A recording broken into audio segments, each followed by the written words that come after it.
back. Breaking news. This is breaking news. In breaking news. This is Van Go to Adventure with your local paddle news, and I am sitting here with Jay Rufo, who is going to be doing this 40-mile plus benefit paddle coming up here this weekend, actually, coming up on the 28th, Memorial Day weekend.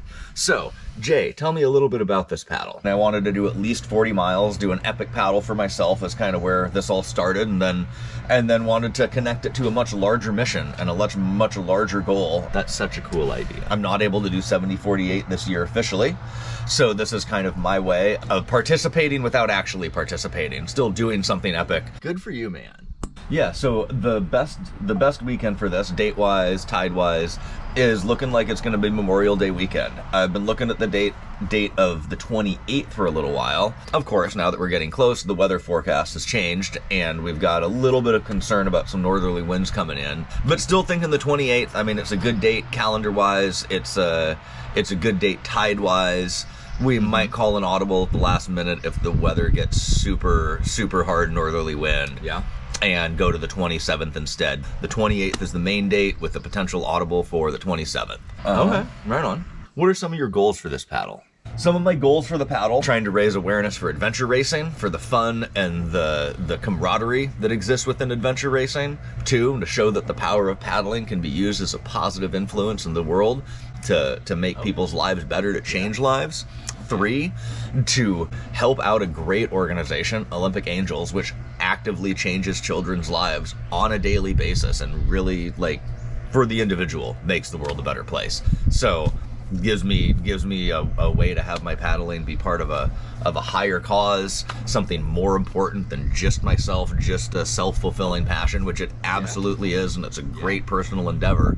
But paddleboards can also change people's lives that don't paddleboard. So you're doing a fundraiser as well. So what's the fundraiser up to now? Yeah, so at this point, I think the fundraiser's actually past $700. And then we'll be doing a video after the paddle. So even when the actual paddle-thon's done, we'll still have at least another week or two where we're going to kind of be raising funds and gathering donations as kind of a final icing on the cake. But I'm super happy with how far it's come. There's so many great people in the community. I've met so many great people through the journey, and new connections and old connections that have fostered in a new way, and it's just really such a great experience. From the power of paddling together, we can make the world a more positive place for everybody, for all people. So, Jay, tell me about some of your sponsors and inspirations leading up to this thing. I'll be tracking this paddle on my cool Garmin Instinct 2. Has a lot of battery life and should be able to track this whole thing. I will be shooting on GoPros. Yeah. I'm going to be using the Starboard Sprint 14 by 23 inch board. Great board. Not only is it for flat water sprint racing, as the name suggests, it's also was designed as an expedition board. They have just put out a new version for 2023, the Sprint Expedition, which I don't have, but I wish I did, because I wish I had every board.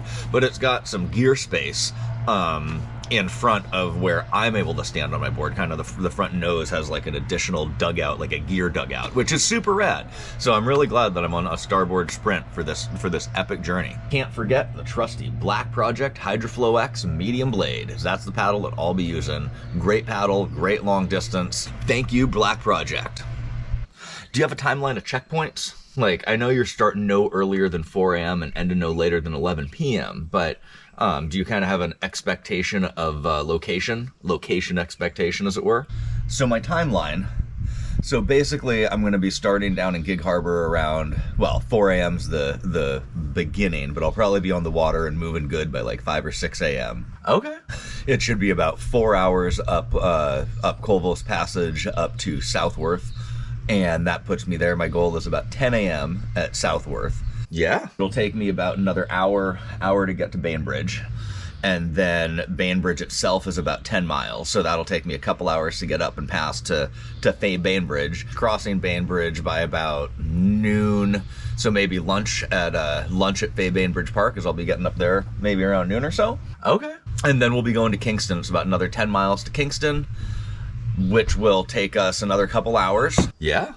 To Kingston by, let's say, 1 or 2, because we're going to have some break time in there. Should put us to Hansville probably 4 or 5 o'clock, there's going to be stops, there's going to be a water refill and stuff like that, and breaks, and I'm sure like gear maintenance, and hands are definitely my biggest concern. Okay. So I'll have gloves, but still definitely going to have to watch out for rubbing, and that's what gets tired first as I continue to paddle, is the skin on the hands.